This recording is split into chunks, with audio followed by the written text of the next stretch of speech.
दोस्तों, 2024 लोकसभा चुनाव के लिए सभी राजनीतिक पार्टियां अपना पूरा जोर लगाकर प्रचार कर रही हैं। आपने गौर किया होगा कि बड़ी बड़ी चुनावी रैलियों में नेता के चेहरे से ज्यादा उस पार्टी का चुनाव चिन्ह पहचान का जरिया होता है।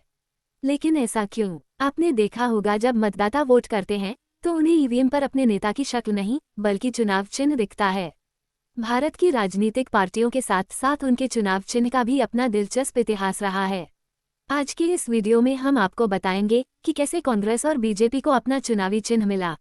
आपको तो पता ही होगा, वर्तमान में कांग्रेस का चुनाव चिन्ह हाथ यानी पंजा है।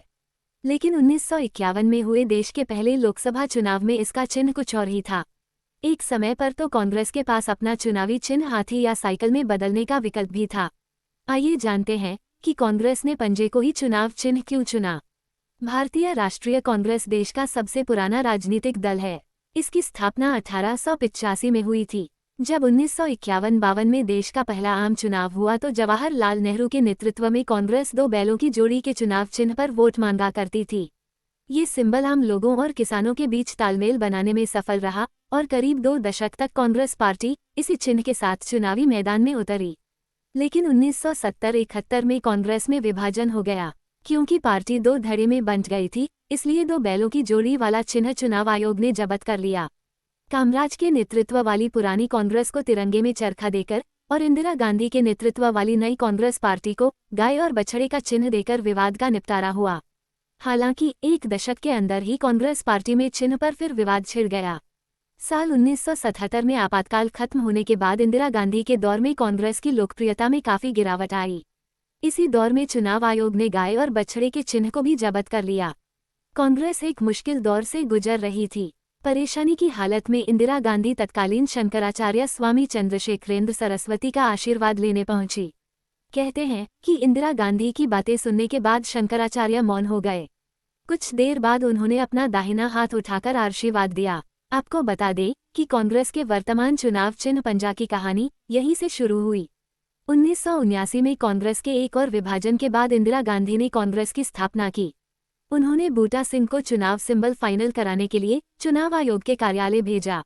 वहां चुनाव आयोग ने कांग्रेस के चुनाव चिन्ह के रूप में हाथी, साइकिल और खुली हथेली का विकल्प दिया। इंदिरा गांधी ने पार्टी नेता आर.के. राजारत्नम के कहने और शंकराचार्य के आशीर्वाद वाले विचार को ध्यान में रखकर पंजा को चुनाव चिन्ह बनाने का निर्णय किया। नए चुनाव चिन्ह के साथ चुनावों में कांग्रेस को बड़ी जीत हासिल हुई।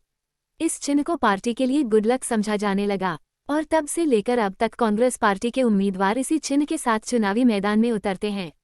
ये दिलचस्प बात है कि इंदिरा गांधी की कांग्रेस को दिए गए बाकी 2 विकल्प आगे चलकर बड़ी बड़ी पार्टियों के चिन्ह बने। करिश्माई लोकप्रिय नेता कांशीराम ने 1984 में बीएसपी यानी बहुजन समाज पार्टी का गठन किया और हाथी को राजनीतिक प्रतीक बनाया। वहीं मुलायम सिंह ने 1992 में समाजवादी पार्टी बनाई और उसका चुनावी चिन्ह साइकिल को चुना। चलिए तो अब बीजेपी की कहानी जानते हैं। पहले आम चुनाव के समय बीजेपी तब ऑल इंडिया भारतीय जनसंघ थी। जनसंघ का चुनाव चिन्ह था जलता हुआ दीपक। उस चुनाव में एक और पार्टी थी किसान मजदूर प्रजा सोशलिस्ट पार्टी, जिसका चुनावी निशान था झोपड़ी। साल 1977 के चुनाव में यही झोपड़ी निशान वाली प्रजा पार्टी का विलय दीपक चिन्ह वाले जनसंघ और चौधरी चरण सिंह के नेतृत्व वाले भारतीय क्रांति दल में हो गया। इस सब से जनता पार्टी नाम की एक नई पार्टी अस्तित्व में आई और इसे चुनाव चिन्ह मिला कंधे पर हल लिए हुए किसान। हालांकि ये संगठन ज्यादा समय तक नहीं चल सका। 1980 में जनता पार्टी के बिखरने के बाद पूर्ववर्ती जनसंघ के नेताओं ने भारतीय जनता पार्टी का गठन किया, जिसे चुनाव चिन्ह मिला कमल का फूल, और चौधरी चरण सिंह की अगुवाई वाली लोकदल को खेत जोतता हुआ किसान चुनाव चिन्ह मिला। जानकारी अच्छी लगी हो तो वीडियो को लाइक और शेयर करना ना भूले। साथ ही हमारे चैनल को भी सब्सक्राइब करें ताकि आप लोगों को इस तरह की वीडियो मिलती रहे।